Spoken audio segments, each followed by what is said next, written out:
Hey, what's happening guys? Hope you're having a good day. Welcome back to another video. Today I really wanted to look into drop D tuning, and more specifically, songs that you wouldn't really expect to be in drop D. When I first started playing guitar, I always associated drop D tuning with metal bands, heavier kind of music. Honestly, way back when, I sort of looked down on drop D tuning because it felt sort of like cheating just because you're playing power chords with one finger. Most other kids that I knew that were playing exclusively in drop D didn't know a whole lot about guitar. It was mostly just moving that one finger around the neck, playing power chords, which to me was cool, but very limiting in a lot of ways. I think as I got older, I sort of realized that it's not just these flavor of the day metal bands that are playing in drop D. And today I just wanted to go through a lot of songs that we've all heard, but we just didn't know were in drop D tuning. But before we get into the songs, I wanted to go exactly into what drop D tuning means and how we tune our guitar this way. So to get into drop D tuning, all we're gonna do is lower the E string down one step to D. So every other string stays the same. So right now we've got E, A, D, G, B, and E. So that's a standard E tuning. So all we're gonna do is lower this top string now.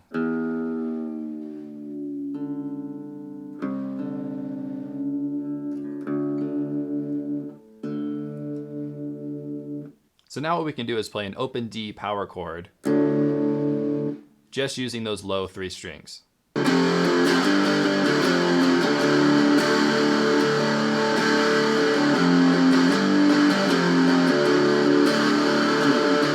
All right, so let's get into our first surprising song in drop D.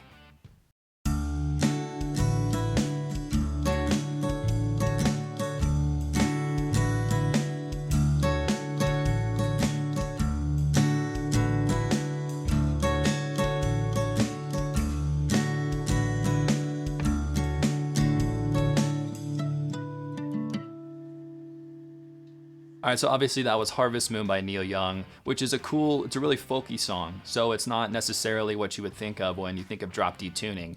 Nothing heavy there. It really utilizes that low D string to base the song in the key of D. All right, here's song number 2.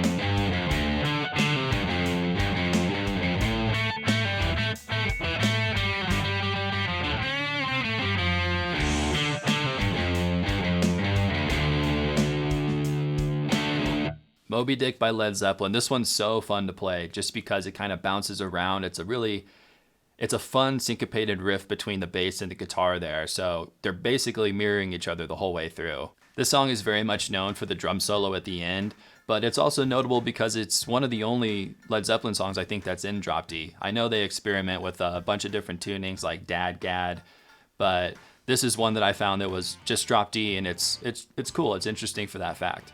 Song number 3.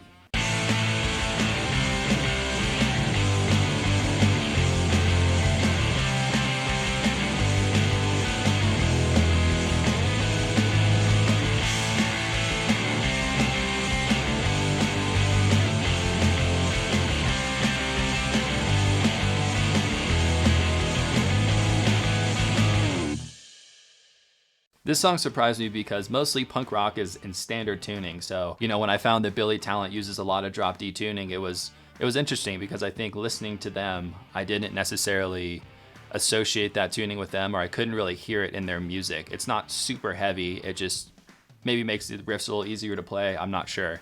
But this is a fun song to play, and it's one that surprised me. All right, next up we've got Green Day.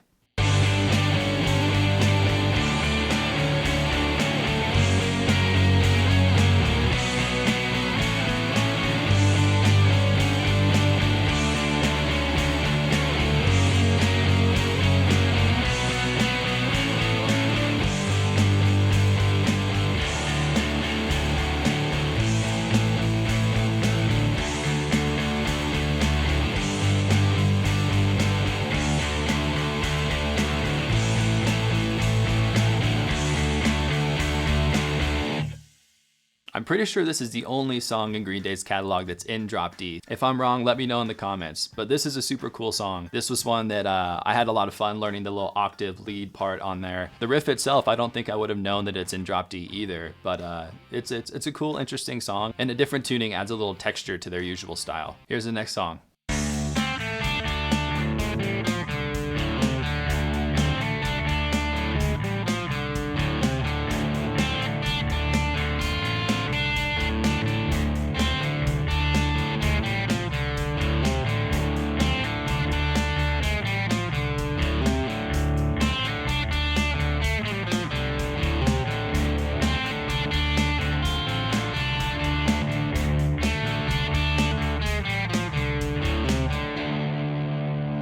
Run Through the Jungle by CCR. This one has an awesome groove to it. The whole song just kind of plays around in that D7 chord, so it's a fun song to kind of experiment with.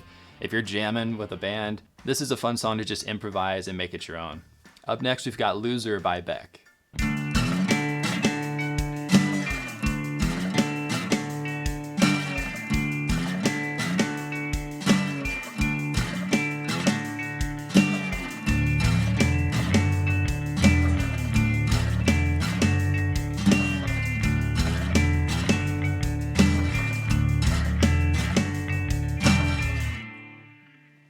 This is one I hesitated to put on the list because I knew it would be stuck in my head for a week. So here we are.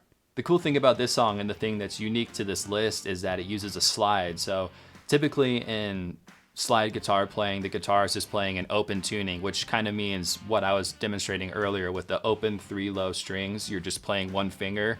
So when you use a slide, usually you're in an open tuning, so you can just play all the notes that make a cohesive chord. Here's another punk song with Bowling for Soup.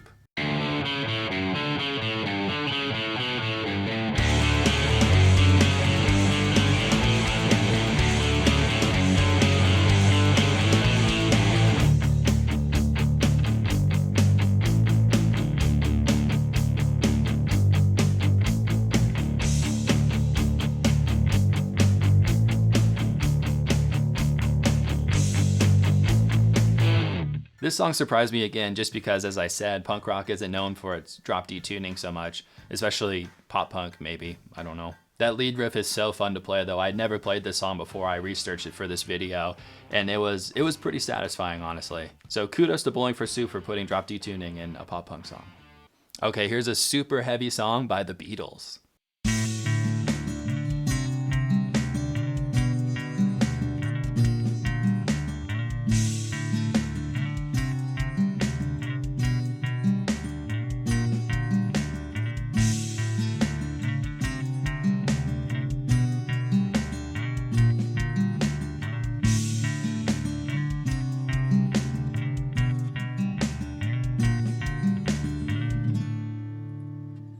Obviously, I was kidding when I said that was heavy. I hope you got that.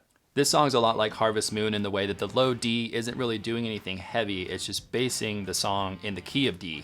So you'll notice in the finger picking pattern, it just hits that low D and it rings out every time you're changing the chord. This was actually probably the most challenging song on this list to learn for me. I'm not much of a finger picker, but it was actually really fun to learn. All right, the final song on our list is The Chain by Fleetwood Mac.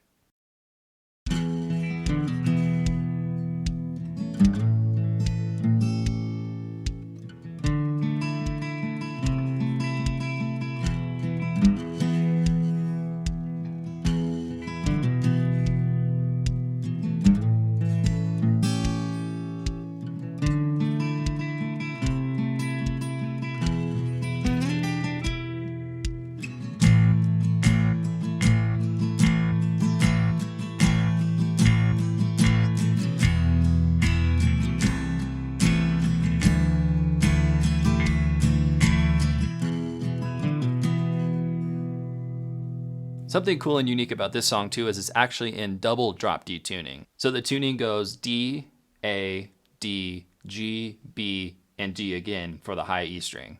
This tuning is cool because it's almost like an open tuning. So you'll notice some of the chord shapes I play are pretty unique and it sounds kind of ethereal. It's really awesome. It's a cool acoustic song and it's a fun one to add to this list. All right, thank you guys so much for checking out this video. This was a fun one to make. So if there's any surprise, shocking drop D songs that I missed on this video, let me know in the comments below. I'd love to check those out and see what kind of innovative things guitarists are doing with this tuning. I'll see you guys next time.